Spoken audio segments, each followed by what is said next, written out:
تھوڑی ہی گھنٹوں کے بعد ہمارے پاس ایک اللہ کی بہت بڑی نعمت آنے والی ہے۔ اللہ کا مہینہ سنو آ گیا رجب، ایک ایسا مہینہ آنے والا ہے کہ جس کی شان بڑی نرالی ہے۔ اس مہینے کی شان کیسی ہے؟ رحمت قبولیت کا ابر چھا گیا ہے اب۔ اس کے بارے میں نبی پاک علیہ الصلوۃ والسلام جب رجب آتا تھا نا تو میرے آقا یہ دعا فرمایا کرتے، اللہم بارک لنا فی رجب و شعبان و بلغنا رمضان۔ اے رب کریم، رمضان میں رجب اور شعبان میں برکت عطا فرما اور ہمیں رمضان سے ملا دے۔ رجب کا احترام کرنا یہ اللہ کو کتنا محبوب ہے۔ حضرت عیسیٰ روح اللہ علی نبینا علیہ الصلوۃ والسلام کے دور کا میں آپ کو ایک واقعہ سناتا ہوں کہ ایک شخص تھا، ایک مدت سے ایک عورت کے بارے میں اس کے دل میں برے خیالات تھے، اور ایک بار اس کو موقع ملا، اس عورت پر اس نے کنٹرول حاصل کر لیا۔ قریب تھا کہ وہ گناہ کرتا۔ اس نے دیکھا کہ لوگ چاند دیکھ رہے ہیں تو پوچھا یہ مسلمان، وہ مسلمان بھی نہیں تھا، غیر مسلم تھا، تو اس نے کہا یہ لوگ کس چیز کا چاند دیکھ رہے ہیں، کس مہینے کا چاند دیکھ رہے ہیں؟ تو کہا مسلمان جو ہیں رجب کے مہینے کا چاند دیکھ رہے ہیں۔ اللہ اکبر! جب اس نے سنا کہ رجب آ گیا ہے وہ اس عورت سے دور ہو گیا، گناہ سے باز رہا۔ اللہ کریم نے حضرت عیسیٰ علیہ السلام پر وحی بھیجی کہ اے عیسیٰ اس شخص کے پاس جاؤ، اس سے ملاقات کرو۔ جب آپ اس کے پاس گئے، اپنی تشریف آوری کا سبب بیان کیا۔ اللہ اکبر! جب اس نے سنا اس کا دل نور اسلام سے جگمگا اٹھا، کلمہ پڑھ کر مسلمان ہو گیا۔ تو پتہ یہ چلا کہ پہلے زمانے میں صرف مسلمان نہیں، غیر مسلم بھی اس مہینے کا ادب کیا کرتے تھے۔ رجب کے ورڈز کتنے ہیں؟ 3، را، جیم اور با۔ سبحان اللہ! علماء کہتے ہیں اس کی انٹرپریٹیشن بڑی خوبصورت علماء نے بیان کی۔ را سے مراد رحمت الہی، جیم سے مراد بندے کے جرم، با سے مراد بر یعنی بھلائی۔ گویا اللہ کی رحمت یہ اعلان کر رہی ہے کہ میری رحمت اور میری بھلائی کے درمیان میرے بندوں کے جرموں کو کر دو تاکہ میری رحمت اس کی بخشش فرما دے۔ This is the time to repentance۔ رجب توبہ کا مہینہ۔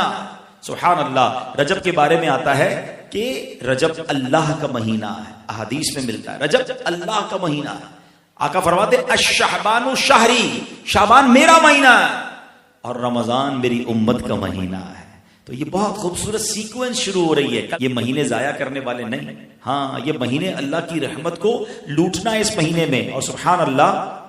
ایک بہت خوبصورت بات میں بتاؤں کہ نبی پاک علیہ الصلوۃ والسلام فرماتے ہیں 5 راتیں ایسی ہیں جس میں دعا رد نہیں ہوتی۔ حدیث پاک فرمایا رجب کی پہلی رات، 15 شعبان شب برات جو ہوتی ہے، ٹھیک ہے، پھر فرمایا جمعرات اور جمعے کے درمیان کی رات، نمبر 4 عید الفطر کی چاند رات، نمبر 5 عید الاضحیٰ کی چاند رات۔ اور رجب کے روزوں کی تو کیا بات ہے، احادیث میں یہ فضیلت آتی ہے جو رجب میں پہلے دن کا روزہ رکھے، پہلے رجب کا 3 سال کے گناہوں کا کفارہ ہے، دوسرے دن کا روزہ رکھے 2 سال کے گناہوں کا کفارہ، اور تیسرے دن کا روزہ رکھے تو 1 سال کے گناہوں کا کفارہ۔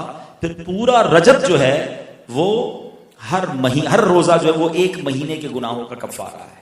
اب تو سردیوں کے دن ہیں، ویسے ہی ہم میں سے کئی لوگ لیٹ لنچ کرتے ہیں، 6 سوا 6 بجے افطار ہو جاتا ہے، تو ہو سکے تو نفلی روزے رکھیں، یہ عبادت کا مہینہ ہے۔ علامہ صفوری رحمت اللہ تعالی علیہ فرماتے ہیں کہ رجب بیج بونے کا مہینہ ہے، شعبان پانی ڈالنے کا مہینہ ہے، اور رمضان فصل کاٹنے کا مہینہ ہے۔ اور بڑی خوبصورت اس کی تفصیل بیان فرماتے ہیں کہ جو بندہ رجب میں عبادت کا بیج نہیں بوتا، شعبان میں ان بیجوں پر اپنے آنسوؤں سے پانی نہیں ڈالتا، آبیاری نہیں کرتا، وہ رمضان میں رحمت کی فصل کیسے کاٹ سکے گا؟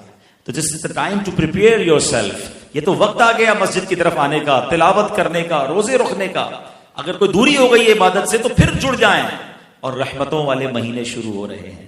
تو اے میرے پیارے اسلامی بھائیوں، اللہ کرے کہ ہم رجب میں اللہ کی عبادت کر کے، اپنے گناہوں کی معافی مانگ کے ہم اس رجب کو اس طرح گزاریں۔ اور رجب میں ایک اور کام کرنے کا بڑا زبردست میں آپ کو بتا دوں کہ نبی پاک علیہ الصلوۃ والسلام فرماتے ہیں، حضرت عبداللہ ابن زبیر رضی اللہ عنہ سے روایت ہے کہ جو ماہ رجب میں کسی مسلمان کی پریشانی دور کرے، اللہ عز و جل اس کو جنت میں ایسا محل عطا فرمائے گا جو حد نظر تک وسیع ہوگا۔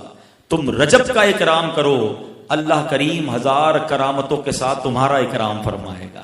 اللہ کرے کہ ہماری کوئی نماز قضا نہ ہو، ہم اس پہ نفلی روزے رکھیں، اس پہ درود پاک کی کثرت کریں، استغفار کی کثرت کریں۔ اللہ کا مہینہ ہے، خوب اللہ کی طرف لو لگائیں کہ یا اللہ تیرا مہینہ آ گیا، بندہ بھی تو میں تیرا ہوں، میرے مولا تو میری مغفرت فرما دے۔ اللہ ہمیں اس مہینے کی برکت عطا فرمائے۔